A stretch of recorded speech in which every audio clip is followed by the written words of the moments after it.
Count Pyotr Alexandrovich Rumyantsev-Zadunaisky was one of the foremost Russian generals of the 18th century. He governed Little Russia in the name of Empress Catherine the Great from the abolition of the Cossack Hetmanate in 1764 until Catherine's death 32 years later. Monuments to his victories include Kagul Obelisk in Tsarskoe Selo, Rumyantsev Obelisk on Basil Island, and a galaxy of Derzhavin's odes. Early life. Peter was the only son of Count Alexander Rumyantsev by Maria, the daughter and heiress of Count Andrei Matveyev. As his mother spent much time in the company of Peter the Great, rumors suggested that the young Rumyantsev was the monarch's illegitimate son. He was named after the ruling emperor who was his godfather. He was the brother of Praskovia Bruce, confidant of Catherine the Great. Pyotr Alexandrovich first saw military service under his nominal father in the war with Sweden. He personally carried to the Empress the peace treaty of Abo, concluded by his father in 1743.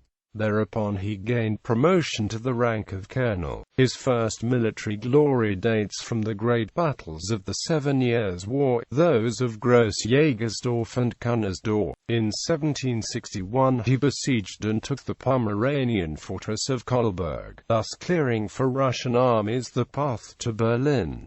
First Russo-Turkish War. Throughout the reign of Catherine the Great, Rumyantsev served as supreme governor of Ukraine. In this post, which his father had held with so much honesty, Rumyantsev made it his priority to eliminate any autonomy of the hetmans and to fully incorporate the newly conquered territories into the Russian Empire. Some accuse him of having promoted serfdom in New Russia, but the choice of such a policy remained out of his control. With the outbreak of the Russo-Turkish War in 1768, Rumyantsev took command of the army sent to capture Azov. He thoroughly defeated the Turks in the battles of Laga and Kagula, crossed the Danube and advanced to Romania. For these dazzling victories he became field marshal and gained the victory title Zadunaisky. When his forces approached Shumla in 1774, the new Sultan Abdulhamid I started to panic and sued for peace, which Rumyantsev signed upon a military tambourine at the village of Kachak-Energy.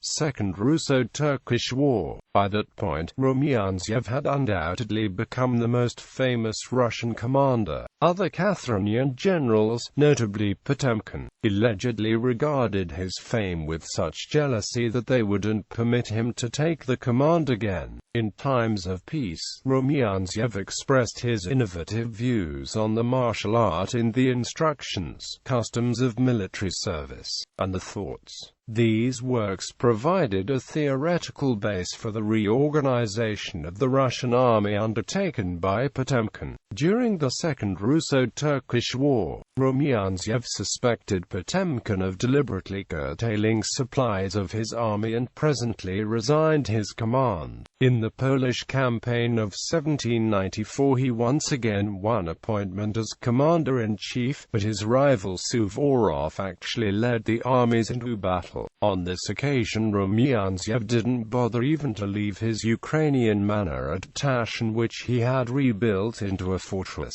He died there on December 19, 1796, just over a month after Catherine's death, and was interred in the Kiev Pekars Lavra. As the story goes, old Rumyantsev-Zadunaisky grew enormously fat and avaricious, so that he pretended not to recognize his own sons when they came from the capital to ask for money. Under his son Sergei's administration, Tashin fell into ruins, although he erected a mausoleum near Balashikha for his father's reburial. Neither Sergei nor his brother Nikolai Petrovich Rumyantsev married, and the comital branch of the Rumyantsev family became extinct upon the death